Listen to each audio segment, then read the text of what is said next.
మామ ఎవరో అమ్మాయి నేను చెప్పుతో కొట్టిందటగా మన ఊర్లో అందరు అనుకుంటారు. లేదు మామ చెప్పేసి రేసింది.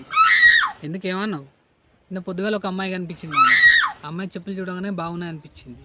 అది చెప్దాం అనేలోపు అమ్మాయి కాలేజీకి వెళ్ళిపోయింది. మళ్ళీ ఈవినింగ్ అదే అమ్మాయి కనిపించింది. వెంటనే పోయి నీ చెప్పులు బాగున్నాయని చెప్పిన. చెప్పేసి రేసింది. దానికే చెప్పేసి రేసిందా? అంటే అప్పుడే ఆ అమ్మాయి చెప్పు తెగిందట. ఆ విషయం నాకు తెలియక నీ చెప్పులు బాగున్నాయన్న. సరే సర్లే. ఆ అమ్మాయి ఇంకా మంచిదిరా, అందుకే చెప్పేసి రేసింది. అదే నేనైతేనా ఇంకో చెప్పు ఏదా కొడుతున్నాను. నా కొడుకుని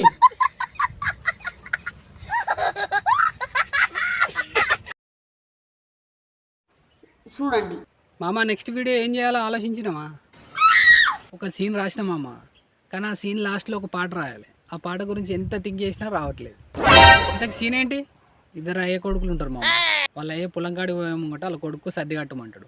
ఆ కొడుకు సర్ది మూట కట్టి నీళ్ళ డబ్బా పెట్టి అలా అయ్యేకిచ్చి ఇట్లా పంపిస్తాడు. అట్లా వాళ్ళ అయ్యే పోతూ ఉంటే వీడొక వెనక నుంచి ఒక పాట పాడతాడు. ఆ పాట గురించి ఎంత థింక్ చేసినా రావట్లేదు మామ. థింక్ చేయి మామ, అదే వస్తుంది.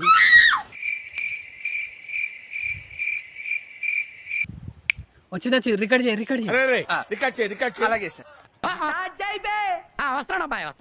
వద్దంటే చిలకల్లో పోతాను అంటాడే, సాయంత్రం దాకాడ ఉంటాను అంటాడే, రంగ పొంగ సద్ది మూట పైలమే మూట పైలమే అయ్యా, సద్ది మూట పైలమే అయ్యా, డబ్బా పైలమే అయ్యా, నీ జేబులో డబ్బు పైలమే అయ్యా.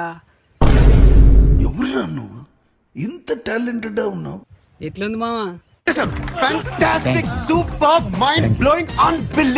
మామా చింపి అతక పెట్టిన పో. ఏం చెప్పావురా? థ్యాంక్స్ మామా. ఆహా, ఏం కులుకుతున్నావురా? నీ కులుకు తగలయ్యా.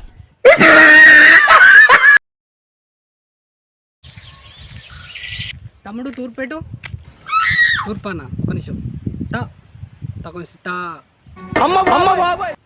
తూ కొంచెం అన్నా దొరికిందన్న గిటే గిటే గిటే. యో చూసుకోబల్లా. ఏమైందన్నా?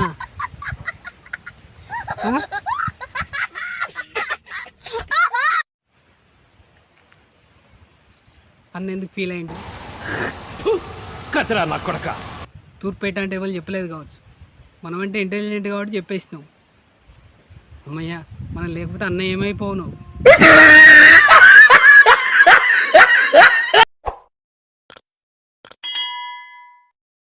Thank you.